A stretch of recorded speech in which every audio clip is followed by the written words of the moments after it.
Chairman Cassidy, Ranking Member Sanders, and distinguished members of this committee.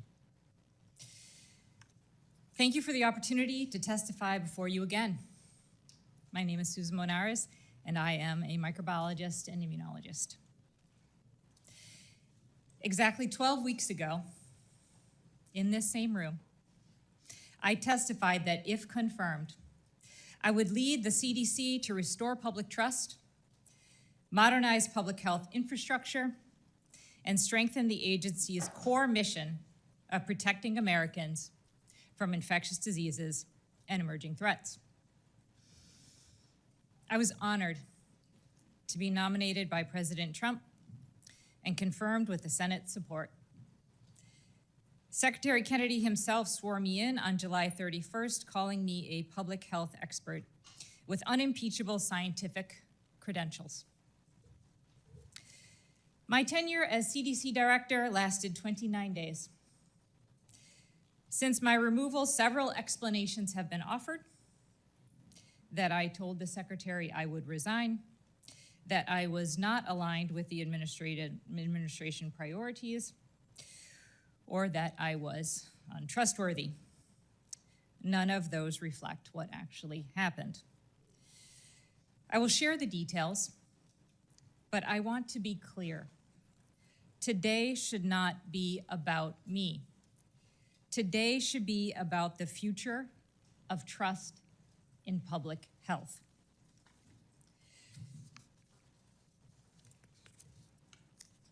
The events leading to my dismissal began weeks before August 25th.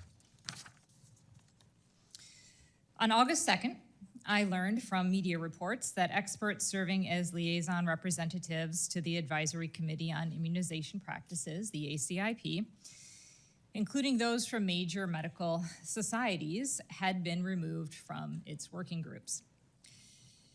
The following week, I heard concerns that the ACIP might alter childhood vaccine schedule at its September meeting, potentially without credible supporting data. On August 8th, a gunman, driven by vaccine distrust, fired 180 rounds into CDC headquarters in Atlanta, killing Officer David Rose. In the days after the attack, I focused on security, staff, and ensuring the CDC could continue its mission. On August 19th, I received a directive from the Secretary's office that I now required prior approval from my political staff for CDC policy and personnel decisions. On August 21st, I was told to return to Washington from Atlanta immediately, which would have meant missing Officer Rose's memorial, something I was not willing to do. When I did return, I was concerned about my ability to continue to lead the CDC while preserving evidence-based decision-making, commitments I had made to this committee during my confirmation hearing. On the morning of August 25th, Secretary Kennedy demanded two things of me that were inconsistent with my oath of office and the ethics required of a public official. He directed me to commit in advance to approving every ACIP recommendation, regardless of the scientific evidence. He also directed me to dismiss career officials responsible for vaccine policy without cause. He said if I was unwilling to do both, I should resign. I responded that I could not pre-approve recommendations without reviewing the evidence, and I had no basis to fire scientific experts. He told me he had already spoken with the White House several times about having me removed. For 3 decades, I have worked at the intersection of public health, science, and technology innovation, always challenging the status quo and welcoming the changes that come from research and discovery. Even under pressure, I could not replace evidence with ideology or compromise my integrity. Dr. Monarez, you're almost out of time. I'll be generous, but if you could speed up just a little. Vaccine policy must be guided by credible data, not predetermined outcomes. As I wrote in my September 4th Wall Street Journal op-ed, I agree with President Trump. We should not hesitate to ask for proof about our vaccines. And I also agree with his most recent comments that vaccines are not controversial because they work. Demanding evidence is exactly what I was doing when I insisted CDC recommendations be based on credible science. I was never misaligned with the administration priorities. The goals Secretary Kennedy recently cited publicly: protecting the public from threats, building infrastructure, modernizing systems, investing in the workforce, and enhancing scientific rigor were the same priorities I articulated at my confirmation hearing and began advancing during my short tenure. I remain supportive of those priorities. The question is whether they can be achieved without the expertise required at CDC. Regarding trustworthiness, I cannot define that word for Secretary Kennedy. I made commitments to this committee that I would lead with integrity, transparency, purpose, and work with Congress to maximize health outcomes and protect the American people. Secretary Kennedy told me he could not trust me. I had refused to commit to approving vaccine recommendations without evidence, fire career officials without cause, or resign, and I had shared my concerns with this committee. I told the Secretary that if he believed he could not trust me, he could fire me.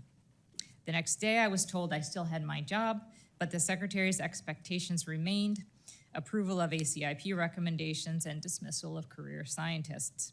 I would not commit to that, and I believe it is the true reason I was fired. Tomorrow, the reconstituted ACIP will meet. Its composition has already raised concerns from the medical community. Based on what I observed during my tenure, there is a real risk that recommendations could be made restricting access to vaccines for children and others in need without rigorous scientific review.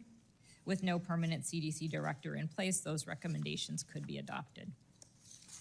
The stakes are not theoretical. We already have seen the largest measles outbreak in more than 30 years, which claimed the lives of 2 children. If vaccine protections are weakened, preventable diseases will return. I was fired for holding the line on scientific integrity, but that line does not disappear with me. It now runs through every parent deciding whether to vaccinate a child, every physician counseling a patient, and every American who demands accountability. I want to end where I began with my confirmation hearing. I spoke then about the value of hard work, paying my own way through college, and my lifelong dedication to science and public health. On August 25th, I could have stayed silent, agreed to the demands, and no one would have known. What the public would have seen were scientists dismissed without cause and vaccine protections quietly eroded, all under the authority of a Senate-confirmed director with unimpeachable credentials. I could have kept the office, the title, but I would have lost the one thing that cannot be replaced: my integrity. Some may question my motives or mischaracterize my words. That is part of public life, but I am not here as a politician. I'm here as a scientist, a public servant, and a parent committed to protecting the health of future generations. The question before us is whether we will keep faith with our children and grandchildren, ensuring they remain safe from the diseases we fought so hard to defeat: polio, measles, diphtheria, whooping cough, and many others.